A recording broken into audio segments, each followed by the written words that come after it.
নমস্কার, আমি শুভশ্রী গাঙ্গুলি। যুব ভারতীতে মেসিকে নিয়ে যে মেসটা ঘটে গেল সেটা নিয়ে কিছু ক্লারিফিকেশন দেওয়ার জন্যই এই ভিডিওটা আমি করছি। গোট ইভেন্টে আমি একজন ইনভাইটি ছিলাম, মানে আমাকে ইনভিটেশন পাঠানো হয়েছিল। আমি হায়াতে গেছিলাম। আমার ফ্রেটার্নিটি থেকে আমি এবং কৌশিক গাঙ্গুলি ছিলেন। শুধুমাত্র আমার ফ্রেটার্নিটি নয়, বড় বড় ইন্ডাস্ট্রিয়ালিস্টরা ছিলেন, এমিনেন্ট জাজেস, আইপিএস অফিসার্স, জার্নালিস্ট, স্পন্সরসদের তরফ থেকে অনেকে ছিলেন। সেখানে অ্যাক্টিভিটিটা এটাই ছিল, উনি আসবেন, আমাদের সবার সাথে মিট করবেন এবং ছবি তুলবেন। আমি 8:30 নাগাদ হায়াতে পৌঁছই। 10:15 নাগাদ ওনার সাথে আমার মিট হয়, আমি ছবি তুলি এবং যখন আমি বেরিয়ে আসছি তখন পিআর টিম থেকে আমাকে রিকোয়েস্ট করা হয়, ওদের পিআর টিম থেকে আমাকে রিকোয়েস্ট করা হয় যদি আমি যুব ভারতীতে যাই তাহলে ওনাদের জন্য খুব সুবিধে হয়, কারণ ওখানেও নানান রকম ব্যবস্থাপনা ছিল মেসিকে ঘিরে, যেখানে আমি থাকলে ওনাদের সুবিধে হয়। আমি ছাড়াও Sourav Ganguly, SRK, honourable chief minister. হ্যাঁ, আর একটা কথা বলে দিই, যেহেতু এই প্রশ্নটা উঠছে যে আমাদের ইন্ডাস্ট্রি থেকে আমাকেই কেন ডাকা হয়েছে, এটার উত্তর ওদের পিআর টিম বেশি ভালো দিতে পারবে যে আমাকে কেন ইনভাইট করা হয়েছিল। আমি রাজি হওয়ার পর হায়াত থেকে বেরিয়ে যুব ভারতীতে যাই এবং আমাদের জন্য একটা নির্দিষ্ট টেন্ট করা হয়েছিল, সেখানে অনেকেই আমরা বসেছিলাম, ওনার জন্য অপেক্ষা করছিলাম, অনুষ্ঠান শুরু হওয়ার অপেক্ষা করছিলাম। ইন বিটুইন আমার পিআর টিম থেকে ইনস্টাগ্রামে ফটোগুলো পোস্ট করা হয়। আমরা রিয়েলাইজ করিনি ঠিক সেই সময় ছবি পোস্ট হয়নি, তার কারণ ওখানে জ্যামার লাগানো ছিল। আপনারা যারা যারা ওখানে ছিলেন তারা নিশ্চয়ই জানেন আপনাদেরও ফোনের নেটওয়ার্ক কাজ করছিল না। 11:30 নাগাদ মেসি ঢোকেন এবং ঢোকার পর যে ক্যাওসটা শুরু হয়, যে ডিজাস্টারটা হয়, সেটা আমি নিজের চোখে দেখেছি। আমি মাঠে বসে নিজে ওনাকে দেখতে পাচ্ছিলাম না, আপনারা কিভাবে দেখবেন? আমি টেন্টের মধ্যে ছিলাম এবং দেখতে পাচ্ছিলাম কিভাবে ম্যানেজমেন্টের একটা ডিজাস্টারের জন্য এত সুন্দর একটা ইভেন্ট হতে গিয়েও হলো না। তারপর ঝামেলা শুরু হলো। আমার একটা শুটিংয়ে যাওয়ার ছিল, অলরেডি আমি লেট হয়ে গেছিলাম। আমি ওখান থেকে বেরিয়ে আসি এবং বেরোনোর সময় যেহেতু আমার শুটিংয়ে দেরি হয়ে যায়, তাই আমার ওখানে কমিউনিকেশন করার প্রয়োজন ছিল। আমি ওখানে কিছুটা সময় ফোনে ব্যস্ত ছিলাম। তারপরে এই যে এত সুন্দর একটা ইভেন্ট হলো না, একটা অদ্ভুত জিনিসে পরিণত হলো, সেটা নিয়ে অনেকের সাথে আমি ডিসকাস করছিলাম। তাই আমি ইনস্টাগ্রাম খুলে দেখতে পারিনি যে আমার ছবিটা তখন পোস্ট হয়নি। আমি বানতলায় পৌঁছই, আমার শুটিংয়ে দেরি হওয়ার কারণে আমি ইমিডিয়েটলি মেকআপ ভ্যানে চলে যাই মেকআপ করতে। মেকআপ করার পর আমি শর্ট দিতে চলে যাই। অনেকক্ষণ পর আমি রিয়েলাইজ করি যে ঘটনাটা আমি দেখে এসেছি সেটা একটা বড় আকার নিয়ে নিয়েছে এবং কোনো না কোনোভাবে আমি সেটাতে রিলেট হয়ে গেছি।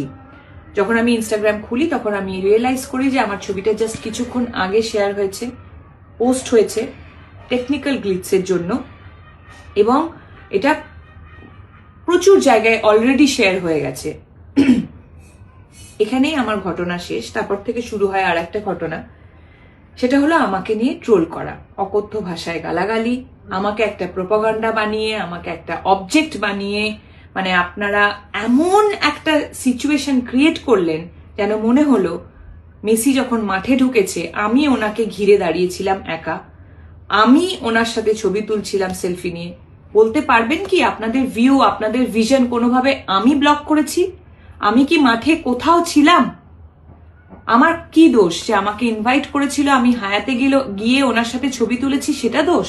হ্যাঁ, আমি এটা মানছি যে টেকনিক্যাল গ্লিচের জন্য আমার ছবিটা রং টাইমে পোস্ট হয়ে গেছে এবং আমি ছবিটি ডিলিট করিনি, এটা আমার দোষ হতে পারে। কিন্তু আমাকে নিয়ে যেভাবে নোংরামি আপনারা করছেন, আপনাদের সাথে আমি সমব্যথী। আপনাদের এত কষ্টের রোজগার, আপনাদের স্বপ্নের মানুষকে আপনারা দেখতেই পেলেন না। যে ম্যাসাকারটা ওখানে হলো, সেম অন্যায়টা তো আপনারা সবাই আমার সাথে করছেন। আপনারা কি একবারও ভেবে দেখেছেন যে আপনাদের, আবার বলছি, যে মাঠে কোথাও কি আমি ছিলাম? ভেবে দেখুন। আমি একজন নারী, একজন মহিলা, বাংলা ফিল্ম ইন্ডাস্ট্রিতে কাজ করি বলে আমাকে কি অ্যাটাক করছেন? বলিউডেও তো করিনা কাপুর গেছিল, হায়দ্রাবাদ থেকেও একজন হিরোইনকে ইনভাইট করা হয়েছিল।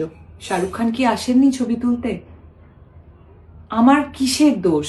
একটা পলিটিক্যাল অ্যাঙ্গেল দিয়ে দেওয়া হচ্ছে, নানান রকম পলিটিক্যাল নেতারা আমার ছবি নিয়ে প্রেস কনফারেন্স করছেন, নানান রকম জার্নালিস্টরা হয়তো তাদেরকে আমি কখনো সময় দিতে পারিনি বলে রাগ একদম উপরে দিচ্ছেন যে টিএমসির এমএলএ রাজ চক্রবর্তীর বউ অমুকের এক্স গার্লফ্রেন্ড। 2026 আসতে যাচ্ছে, একজন মহিলা হয়ে আরেকজন মহিলাকে আপনি এইভাবে সম্বোধন দিচ্ছেন? এই সমাজে আমরা বাস করছি? বাহ, আপনারা আমার সাথে ঠিক করলেন তো। দেখুন, আমার সাথে ট্রোল হচ্ছিল, আমাকে গালাগালি করছিলেন, যা খুশি করছিলেন, সত্যি বলছি, মন থেকে বলছি, আমি কিচ্ছু মনে করিনি। আমার সবসময় এটাই মনে হয়েছে, সত্যি তো সাধারণ মানুষের এত কষ্টের রোজগার, তাদের স্বপ্নের মানুষকে তারা একবারের জন্য দেখতে পেল না, তারা যদি আমাকে নিয়ে বাজে কথা বলে তাদের মন হালকা হয় তাহলে হোক। কিন্তু আজকে আমি এই ভিডিওটা করছি তার একটাই কারণ, কাল থেকে শুরু হয়েছে আমার বাচ্চাদের প্রতি আক্রমণ। দুটো ছোট ছোট বাচ্চা, তাকে বলা হচ্ছে, আমার কাছে মেল আছে এবং নানান রকম প্রমাণ আছে যেখানে বলা হচ্ছে ওই দুটো বাচ্চাকে মেরে ফেলা হবে। আমি একজন মা হিসেবে তো সেটা মেনে নেব না, কোনোভাবেই মেনে নেব না।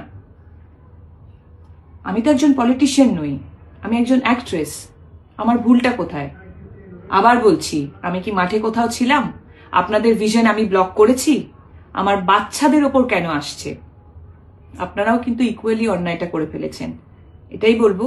এই ভিডিওটার পরেও নিশ্চয়ই আপনারা অনেকে অনেক কিছুই বলবেন, বলুন, অসুবিধে নেই, কিন্তু নিজেদের মানবিকতাটা হারিয়ে ফেলবেন না। দুটো বাচ্চা কোনোভাবেই কিন্তু যুক্ত ছিল না, সেই দুটো বাচ্চাকে প্লিজ ডাকবেন না। সবাই খুব ভালো থাকবেন, সকলকে ভালো রাখবেন।